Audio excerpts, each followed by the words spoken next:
endarterectomy and stenting. I'm Nivedita Mitra from Ramaya Medical College, Bangalore.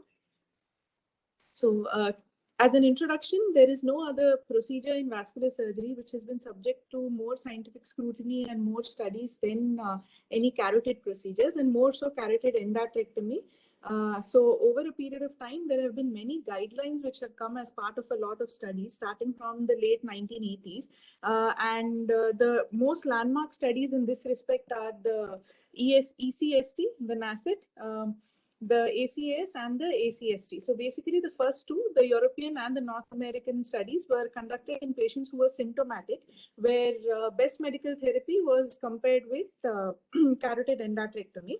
And the asymptomatic carotid artery study and the asymptomatic carotid surgery trial were conducted in asymptomatic patients, and these were towards the later part of the 90s and early 2000s. Actually, the ACST study material was actually taken from the late 80s to early 90s, however, published in 2004. So all the data has been more or less towards the same period of time.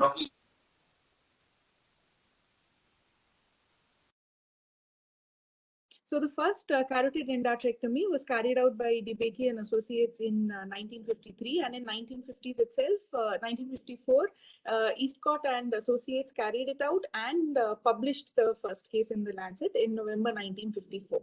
So coming to the asymptomatic group of studies, so both these studies were carried out in the late 90s, and as I said, it was published later, but in the late 90s, in fact, the late 80s and 90s, and basically compared carotid endarterectomy to best medical therapy. In the asymptomatic carotid artery study, carotid endarterectomy was carried out in patients who had more than 60% of stenosis. And in the asymptomatic carotid surgical trial, asymptomatic patients with 50 to 90% of stenosis were included in the trial. So the number of patients needed to treat, that would be the one that I would want to concentrate on in this particular presentation. So in ACAS, the number of patients needed to be treated to save one person from developing a stroke was 17. And in asymptomatic carotid surgical trial, the number of patients required to be treated in order to save one person from developing a stroke was 19. And relative risk reduction was about 50% in both these groups with carotid endarterectomy in comparison to medical treatment alone. In NACET and ESET, again, carotid endarterectomy compared to best medical therapy. And here, the number of patients needed to treat in mild cases in NACET was around 26 to save one person. In severe cases, that is 70 to 99% of stenosis, it was 8. Hence, proving that carotid endarterectomy is definitely better to be carried out in more severe stenotic patients than in those with mild or moderate disease. And another finding in NACET was that tandem lesions, where multiple lesions were found in the common carotid and the internal carotid, had greater benefit with carotid endarterectomy in comparison to best medical therapy. One point of note is in the European surgery group in the trial, the stenosis segment was overestimated because the radius or the diameter which was taken was the diameter of the vessel, whereas in NACET it was the compromised diameter which was taken. So coming to the first part of the presentation, which is carotid endarterectomy. Preoperative imaging is an important part of any carotid procedure, and more so an open surgery of the carotid. So the first one, or the first line of investigation, which is radiological investigation, which is carried out, is a duplex ultrasound, where the exact area of stenosis and the amount of stenosis can be identified. In case there is a doubt of distal extension or unclear nature, or the character of the plaque or anything more has to be found out about the disease, then a CT or an MR angio is carried out. However, and the decision of the surgery is carried out, decision is taken. However, in the immediate pre-op period, another duplex is definitely recommended in order to find out the exact area of stenosis, and again, if required, redecision and replanning of the procedure. Coming to preoperative management, medical management of these patients, beta blockers are considered one of the mainstay. This is because the pulse rate has to be, or the heart rate has to be maintained between 60 to 80 beats per minute of these patients. Statins are definitely started at the earliest, not only for the lipid lowering or the cholesterol lowering factor of these statins, but also because it has some amount of pleiotropic pleiotropic factor, leading to increased pliability and blood flow across the carotids. Antiplatelets, definitely, whether aspirin alone or in combination of aspirin and clopidogrel, are started preoperatively and continued postoperatively. Heparin, unfractionated heparin, is given in the immediate pre-procedure period and carried out in the post-procedure as well. Protamine administration has been found to not cause any detrimental effects. However, not everybody has a consensus on giving protamine as a heparin reversal agent. Another preoperative medical management factor is of dextran, which is a polysaccharide which basically inhibits platelet aggregation. So an infusion of about 24 hours in the immediate post-op period has been advised in case of carotid endarterectomy. So the basic principles of surgical management are the choice of anesthesia, the position of the patient, the exposure of the carotid bifurcation and the branches, minimizing any complications like cranial nerve injury, and important points like whether to shunt or whether to use a patch. We will come to each of these individually. So coming to the choice of anesthesia, basically we have two options available. One is general anesthesia or loco-regional anesthesia. General anesthesia was what was traditionally used and is found to be better for the patient anxiety and also sometimes the surgeon anxiety because of the, and also the added benefit is that patient movement is avoided. It is less stressful. Hence, there is no rush on the patient, on the surgeon in order to carry out the surgery. And there is reduced cerebral metabolic requirements because of general anesthesia. However, loco-regional anesthesia gives the benefit of optimization of neurological monitoring and selective shunting in these patients, and is basically a combination of local infiltration, deep and superficial cervical plexus block, and also has the benefits of reduced perioperative stroke, MI, and pulmonary complications. There was a landmark study for anesthesia, which was basically general anesthetic, local anesthetic trial, which was the GALA trial. To demonstrate whether the choice of anesthesia influences outcome. There was no major difference found in both the kinds of anesthesia used, and it was basically left to the surgeon's choice and the requirement out of the anesthesia, whether continuous intra-op monitoring was required or not. Now, coming to the position of the patient is placed in with a,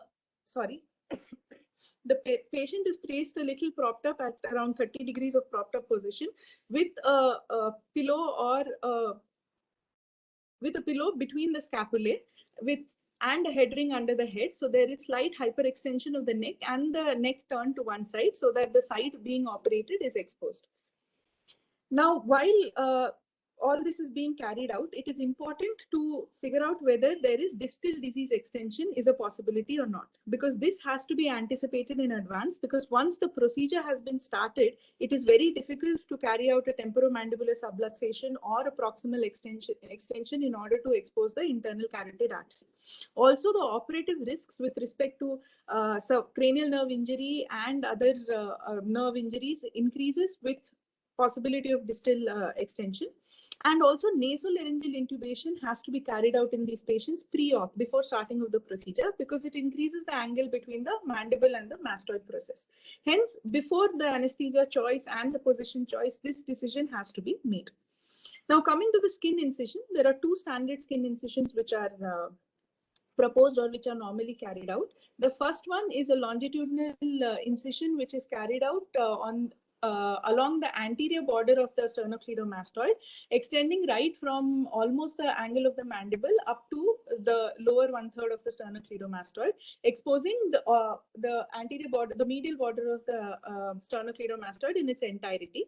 The other mode of the other incision that is used is a transverse incision, which is about 2 to 3 centimeters below the angle of the mandible and is usually along the skin creases. In case there's a proximal extension required, then a proximal extension of the incision is made along the angle of the, along the anterior border of the sternocleidomastoid, and the same for whether a caudal extension is required. Now, coming to the surgical nuances of the steps of the of carotid endarterectomy, as described, the patient is supine with head turned to one side and 30 degrees propped up position.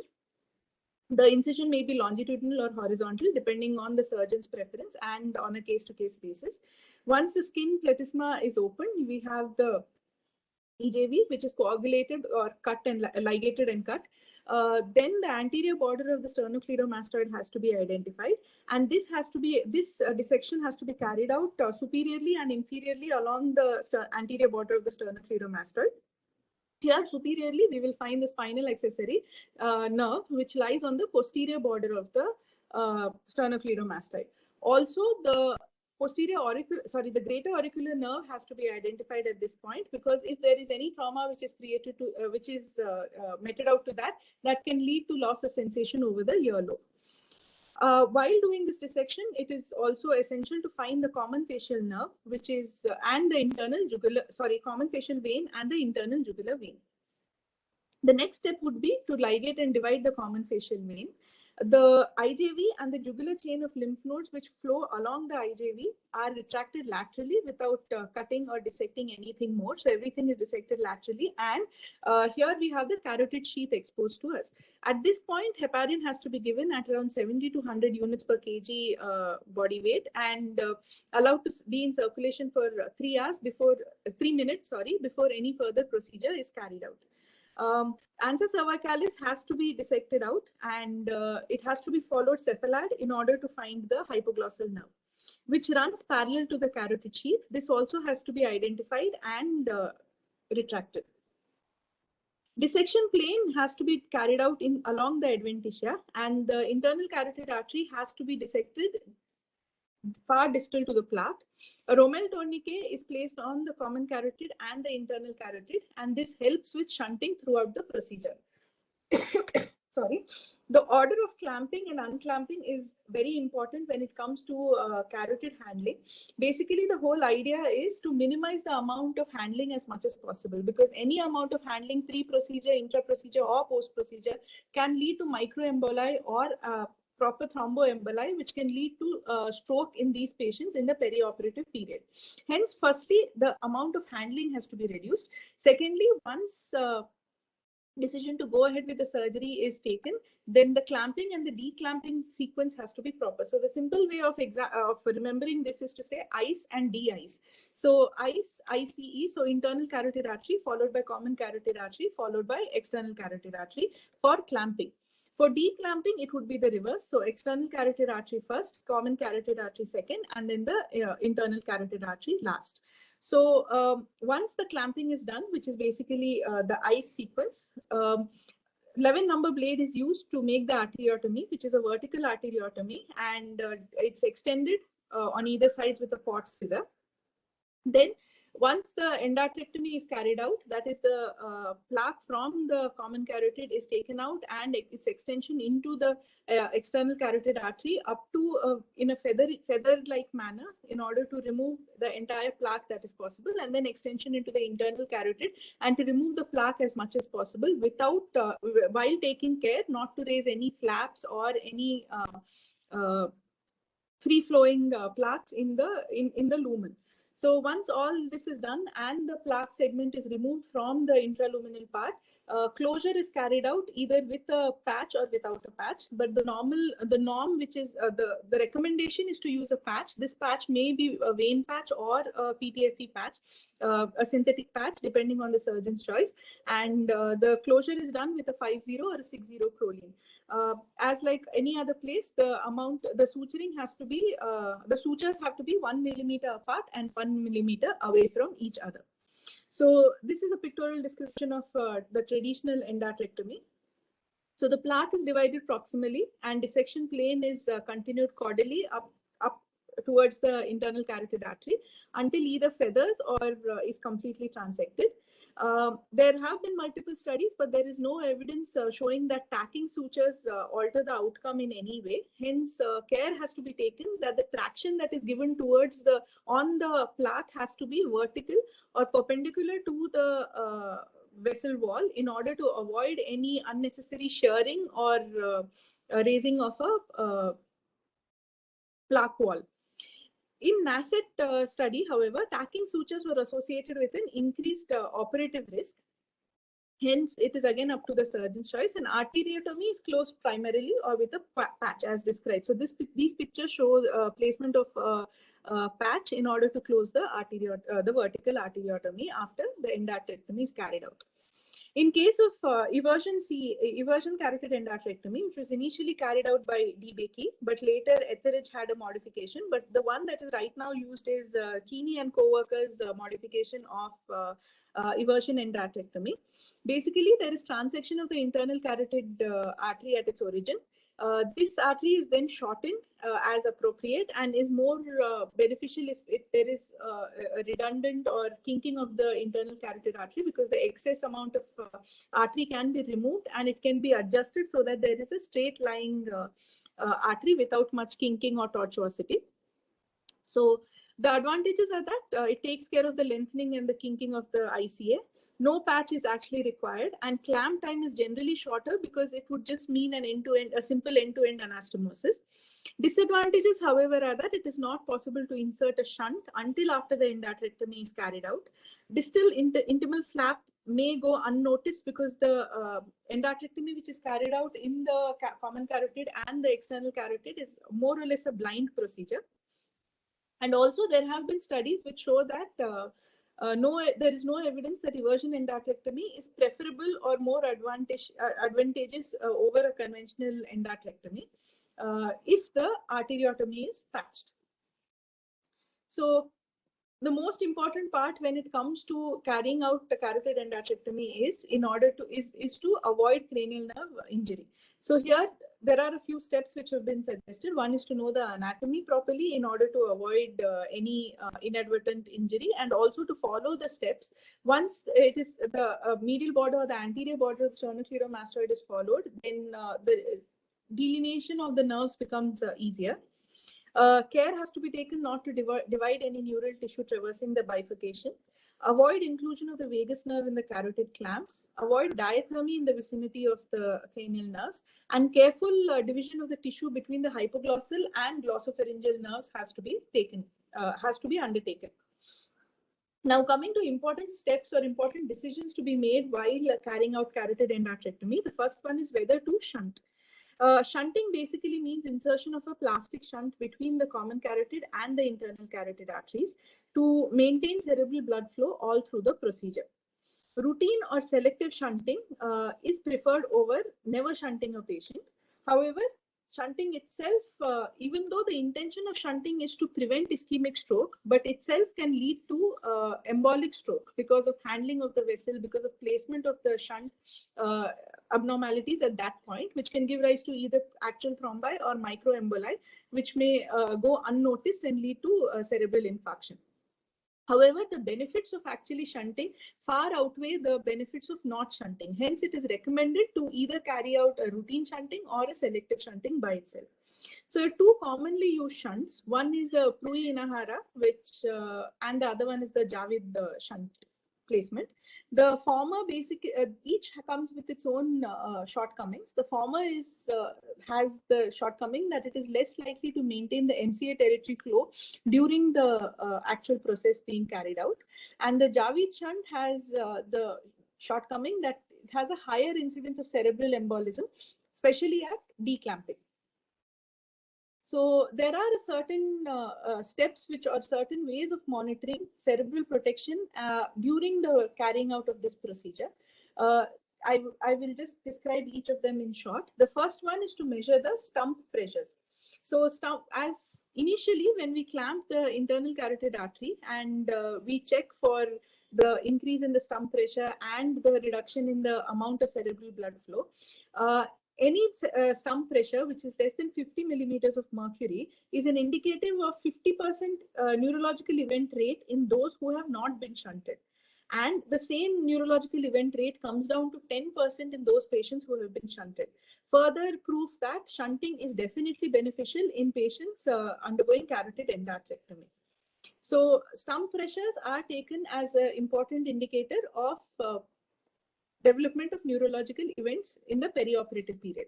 This combined with an EEG intraoperatively is considered as a gold standard. And however, an intraoperative EEG by itself is known to overestimate the risk. Hence, both have to be taken together. So, and another way of monitoring is electroencephalographic or somatosensory evoke potential monitoring. This is during the procedure when the patient is awake. This cannot be carried out in general anesthesia procedures. The other one is transcranial Doppler. Transcranial Doppler gives a real-time evaluation to the operating surgeon whether there are any microemboli which have been created as a result of the procedure itself or as a result of shunting during the procedure, which can lead to embolization and development of cerebral ischemia. Another way of monitoring is if the patient is awake, to look for any development of new craniological or cerebral neurological defect. And routine shunting is definitely one method of avoiding this. And looking at the long-term, looking at the financial implications and the long-term effects, routine shunting is actually found to be better than doing a selective shunting or no shunting in these patients. So as described, so monitoring techniques, transcranial Doppler is definitely one of the steps which has been used. And the role of quality control methods during carotid surgery, for immediate it is transcranial Doppler, for delayed it is EEG, awake testing, and other monitoring techniques. Coming to whether to patch. In the 2004 meta-analysis of randomized trials, it was found that patching conferred significant reduction in early perioperative risks and thrombosis, and more importantly, it highly reduced the number of late stenosis in case of carotid endarterectomy. So patching definitely is advantageous in patients who undergo carotid endarterectomy to avoid late stenosis and complications of it. However, there is no evidence to show that the patch type, whether it is prosthetic or vein, affects the final outcome of the patch of the surgery. A vein patch has around 1% chance of developing infection. Sorry, a vein patch has a 1% chance of ultimately leading to rupture, and the risk is higher in women with hypertension and if the vein patch is taken from the ankle. Hence, it is advised to take from the groin area. A prosthetic patch has a 1% chance of incidence of infection over a period of time. At the end of the procedure, at the end of the carotid endarterectomy, it is advisable to carry out a completion study. So this is basically an on-table angiogram in order to assess the success of the procedure and also to see if there is no stenosis and the vascularity and the blood flow has been restored. This is basically to reduce the risk of thrombosis and thromboembolism. And this can be carried out either in the form of continuous wave Doppler or duplex ultrasound or an intraoperative angiography, which is the gold standard way of doing a end of procedure check. Now, some operative challenges while doing carotid endarterectomy are a high carotid disease. In case there is a proximal extension into the internal carotid artery, sorry, this has to be anticipated if not diagnosed prior to the start of the procedure, because there are a few changes which have to be carried out, like doing nasopharyngeal intubation, may require subluxation of the temporomandibular joint, may require division of the digastric muscle, or in some cases resection of the styloid process. In case of a hypoplastic internal carotid artery, on-table angiogram has to be done and assessed. In that case, the procedure has to be abandoned. In case of a thrombosed internal carotid artery, acute thrombosed occlusion, or in case of a partially recanalized internal carotid artery, this also has to be seen on table. Redundant, and again, this can be avoided by doing a immediately pre-op duplex ultrasound of the carotid vasculature. Redundant endarterectomy zone, this may require resection or eversion and plication of the internal carotid artery. Coming to complications of carotid endarterectomy, these are majorly classified into operative stroke or death. Here, the management, here this basically entails management of development of stroke either on table or intra-op or in the immediate post-op.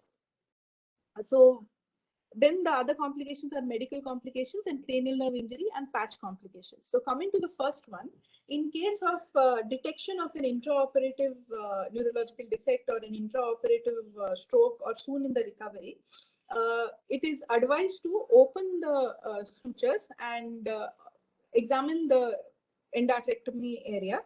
If there is flow present, then a duplex ultrasound has to be carried out in order to look for whether any correctable pathology is found, whether there is a loose plaque or a loose plaque or any other thing which is giving rise to decreased flow or giving rise to neurological defect. In case there is no flow found, then the endarterectomy area has to be explored. On exploration, if an acute thrombus has been formed, then a thrombectomy has to be carried out and look for the defect which is giving rise to this thrombosis. However, if there is no thrombus or nothing found on doing the endarterectomy, then probably an intraoperative embolectomy may be required, and also to evaluate if there is any other intracranial stroke which the patient has developed. In case the stroke has been developed or the neurological deficit has been developed in the immediate post-op period or in the post-op period, then a duplex ultrasound is carried out. In this, if an occlusion is found, then the patient is shifted to the operation theatre immediately, and exploration and plan as previously described is undertaken. Here the timing is very important, because if the procedure is carried out within 1 to 2 hours of the detection or within 1 to 2 hours of the previous surgery, of the primary surgery, then the outcome is much better than otherwise. If no occlusion is found in duplex ultrasound, then a CT head is done, if CT brain is done basically, and if there are no ischemia or no bleed or nothing found, if that is negative, then a patient is shifted to the hybrid suite and a carotid angiogram is performed in order to find out what is the exact cause of the complication that the patient has developed. So coming to medical complications, of these, the most common one is the cardiac complication. That is 25 to 50%. That is almost 1 in 4 and 1 in 2 patients can develop an MI. So this is something that has to be taken care of while the patient is subjected to carotid endarterectomy. Other cranial nerve injuries, of these, hypoglossal is the most common, followed by vagus nerve, followed by marginal mandibular. Each presents as its own nerve deficit. Hemodynamic instability can be seen. This may vary from hypotension in the first 1 or 2 hours with bradycardia. This is basically because of manipulation of the carotid body at the carotid junction. This is usually self-limiting. However, if it continues further, then it may require further treatment. Local injection of lignocaine has also been advocated in case of severe bradycardia and hypotension on table. Another presentation could be of severe hypertension, uncontrolled hypertension. This is probably related to severe uncontrolled hypertension in the preoperative period as well. Hence, a pre-op BP control is essential. In case it still continues post-op, then medical management has to be started at the earliest within 24 hours of detection. Cerebral hyperperfusion syndrome can also manifest in some patients. This is very important because this can basically has a very high mortality of 75 to 100%. And on CT, it's basically seen as cerebral edema with increased perfusion. The other complications are infection and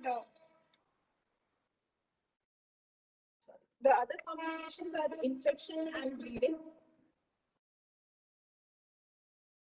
Recurrent carotid stenosis is seen in around 5 to 22% of cases. However, only 3% of these end up being symptomatic and hence have to be managed as a primary carotid lesion. Repeat carotid endarterectomy may be needed in some patients. Here, an important point to be noted is because of the previous surgery, the risk of nerve injury increases multifold when we are going in ahead to do a repeat carotid endarterectomy. So just to elaborate on the operative stroke and death, females are more prone. Patients who also have a peripheral vascular disease have a higher odds ratio. Patients who have a systolic BP more than 180 millimeters mercury pre-op also has a 2.2 odds ratio. Coming to patch infection. Patch infection, as I previously described, is seen as a complication in 1% of carotid endarterectomy patients who have a prosthetic patch in place. So in early postoperative cases, there could be deep wound infection or false aneurysm formation. In late infections, which is more than 6 months duration, there could be chronic sinus discharge or false aneurysm formation. The bacteriology is mostly is basically staphylococci or streptococci in 90% of the cases. And management basically depends on the mode and the urgency of presentation. So it has to be tailor-made for patients. And the options available are whether patch removal with autologous venous reconstruction with either bypass or repeat patch. Patch removal followed by ligation of the common internal and the external carotid with a bypass, and debridement and cover with a muscle flap. Coming to post-operative surveillance, few patients in UK and the Scandinavian countries undergo serial clinical or ultrasound surveillance. A review of these data show no compelling evidence that restenosis correlates with late risk of recurrent ipsilateral stroke. Patients with restenosis of more than 50% were at no greater risk of suffering a late stroke than those without. So that is about carotid endarterectomy. Coming to carotid artery stenting, carotid artery stenting was basically was first done in 1977 by Matthias et al. And and a lot of studies have been carried out comparing carotid endarterectomy and carotid stenting. There are a lot of points as for and as against carotid artery stenting. So I'll just describe each one in short. Initially, it was considered that patients who are more than 80 years of age, who are probably high risk for any surgery, would benefit for carotid artery stenting. But over a period of time, it was realized that it was actually much more detrimental in these patients than those younger. Hence, these patients fare worse in comparison to everybody, to somebody younger than them. Hence, carotid artery stenting has a worse prognosis in advanced stage, that is more than 80 years of age.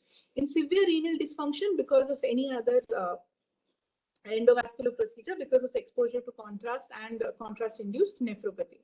However, carotid artery stenting is found to be better in patients who have COPD, who have CHD, who have valvular heart disease or congestive heart failure, who have contralateral recurrent laryngeal nerve dysfunction, and hence surgical cranial nerve injury more prone for that, and those with severe obesity, and in general high risk for anesthesia and surgery. So depending on the anatomy and the characteristics of the vessels involved, again, there are some factors which make the person fare better or worse on table. So the ones which make the person fare worse are access related. So basically, if it's a shaggy aorta, or if there is a lot of atheromatous plaques, or if there is a lot of diffuse atherosclerosis of the aorta, then while manipulation, while trying to get into the branches of the carotid, there could be dislodgement of these plaques and give rise to embolization.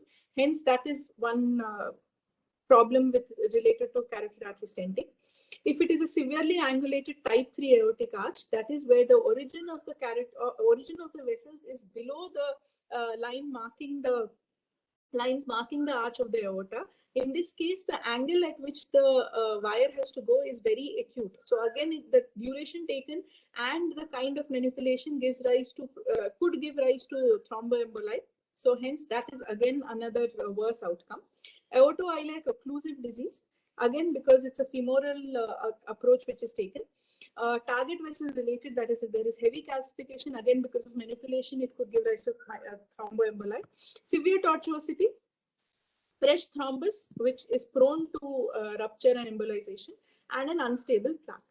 However, a carotid artery stenting is found to be better in previously irradiated neck, a previously operated neck, somebody who's who's previously undergone a tracheostomy and scarring, neck immobility, recurrent stenosis, in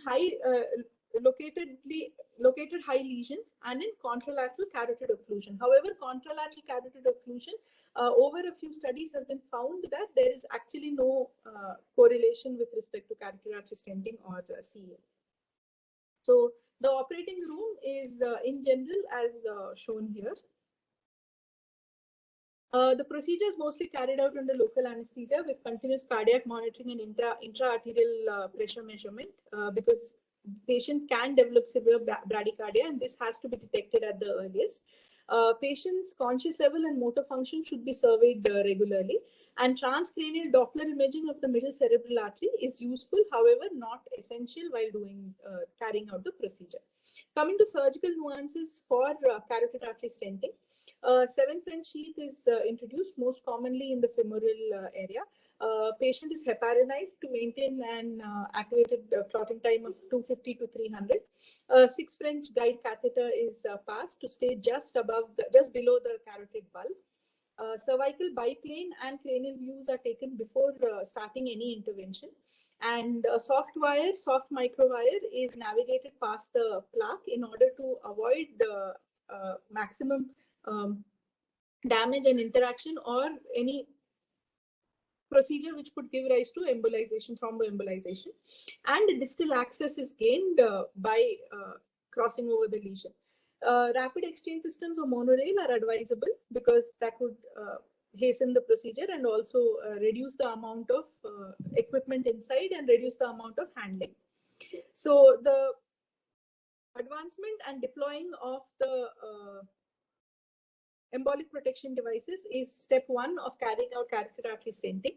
It is seen that these embolus protection devices can catch particles as small as 100 to 400 microns and also helps in maintaining the flow. Some of them help in maintaining the flow during the procedure. Fluoroscopy has to be continued at all times during catheter and wire changes, and the dictum during this is to watch the screen at all times and not to look at the hands, basically to see that there is minimum abutting of the vessels and minimum complications, chances of creating any emboli. And it is important to know the nominal inflation pressures as is to know the RBP, and purge any air from the balloon in order to avoid any inadvertent extra dilatation. And 2 to 3 per stent inflations may be necessary before actual stenting. Then the stent of choice with adequate sizing has to be deployed. Here, adequate sizing must be assessed on the angiogram. And for lesions located distal to the bifurcation, 5 to 6 mm in general, and for lesions located close to the bifurcation, 7 to 8 mm in general. However, these have to be tailor-made or tailor-decided as per the patient angiogram. At the end of the stenting, the EPD has to be retrieved and a check cranial angiogram is done to not only check the success of the stenting, but also to check for any distal embolization or any complications. So the stents which are normally used are either open cell or closed cell. Open cell are more flexible and adaptable because the struts are not stuck to each other, so they are more pliable. A closed cell is where the struts are attached to each other, so it is stiffer.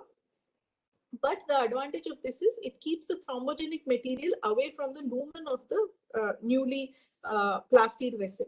So over a period of time, this is better. However, it is more prone to fracture and other complications. So basically, the stents which are used are either stainless steel or nitinol. Each comes with its own advantages and disadvantages.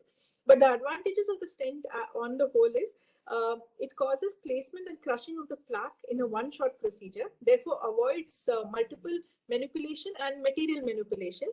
Radial force of the stent is among the strongest available, hence it keeps the patency or the vessel patency open for a longer period of time. Diameter of the balloon with stent is relatively large, and this could be an issue while trying to cross tight stenosis. Rigid stent is not protected by an outer sheath, hence it increases the risk of plaque dislodgement, stent escape or blockage, and any subsequent external compression may actually deform the stent. These are mostly self-expanding stents, so they are carotid wall stent and nitinol stents. Coming to the embolic protection devices, the ideal protection system would be something which would not cause harm, would completely protect, would capture efficiently. With any embolic protective device, it is not only the macroscopic particles which are seen, but multiple studies were carried out where microscopic evaluation of the embolic protection device showed a lot of particles which actually could have possibly embolized and caused ischemia. So capture efficiency has to be high. Protection at all time for all particles. It has to have wide applicability and it should be user-friendly. So there are basically two types. One is based on the carotid internal occlusion with a balloon, and the other one is based on a filter technique. So based on this, they are again classified into three types. One is distal protection device, filter technique, and proximal occlusion. So distal protection device basically is a balloon which is placed distal to the lesion which has to be tackled, and once the stenting is carried out, then the balloon is withdrawn with all the particles which have been brought. Here the only problem is that the blood flow is occluded for the period of time that the stenting is being carried out. The other one is the filter device, which basically is like a flow through filter. So it catches all the particles which are being embolized, but however maintains the blood continuity during the procedure.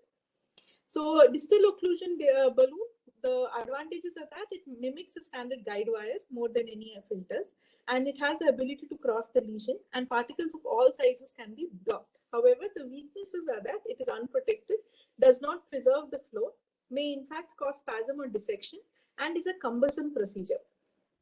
Filter device, the strength is that it preserves the ICA flow and it is intuitive, so it can adjust accordingly. The weakness, however, is that they are larger profiles and less flexible, hence it's a cumbersome procedure. If it's unprotected during passage, so small particles can go around. Flow is possible around the filter and during filter retrieval. So that at that point, there is a high risk of embolization.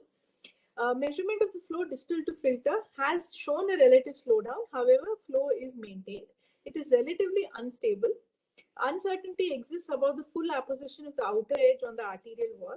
They may damage the arterial wall, hence spasm or dissection of the distal ICA has been seen. Large amount of fresh thrombus, if captured, could actually block the amount of blood flow through the artery. So there are basically two types of filters: eccentrically placed filters on a wire, they have better wall apposition, and the concentric filters which are placed concentrically on the wire.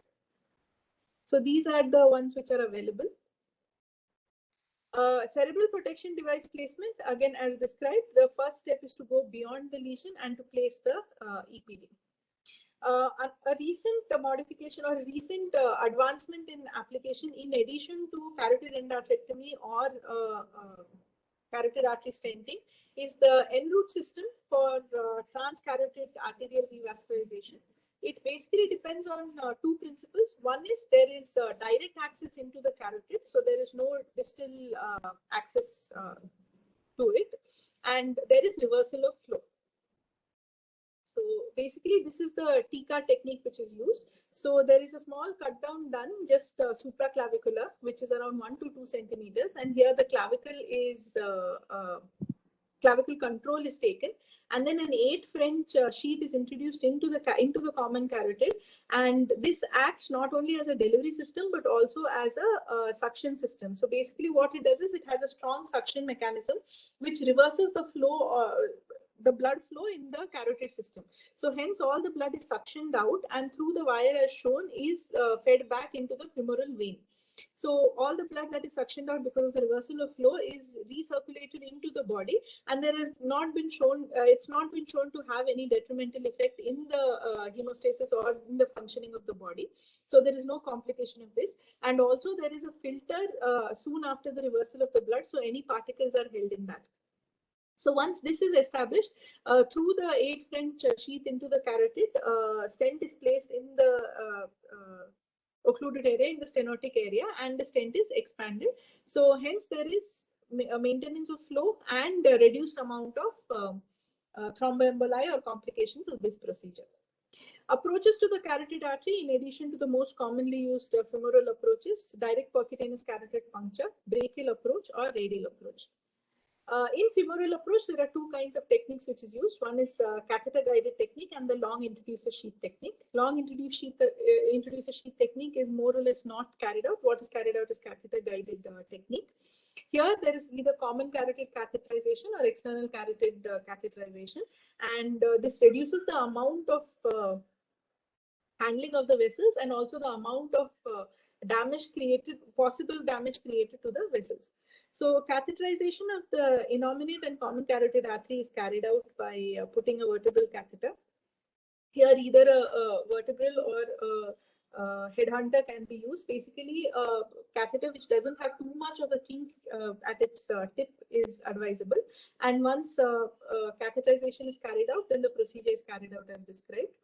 Left common carotid catheterization can be carried out depending on the arch defect also.